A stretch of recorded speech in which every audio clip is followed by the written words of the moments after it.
Last weekend, my partner and I decided to host a small dinner for a couple of friends who hadn't seen our new apartment yet.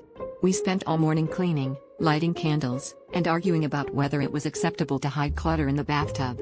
As I was slicing up some cheese, I noticed our recently adopted cat, Mr. Pickles, had made himself comfortable in the middle of the fruit bowl on the kitchen table. I figured it was a one-off thing, just cats being cats, so I gently placed him on the couch and gave him a treat. But every time I turned my back, Mr. Pickles would stealthily leap back into the bowl, curl up into a tight ball, and stare at me with a look that said, "This is my home now." By the time our guests arrived, I'd removed him from the bowl at least 6 times. I finally gave up after realizing he was faster, more determined, and frankly, more adorable than I was persistent. Our friends came in, and after the obligatory tour, we sat down for dinner.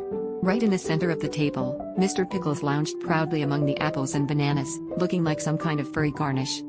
Trying to play it cool, I explained, "Sorry, he's just really attached to this spot for some reason." My friend Lisa, a notorious fruit lover, reached for an apple, only to have Mr. Pickles gently bat her hand away with a regal flick of his paw. My partner tried to distract him with a toy, but he refused to budge.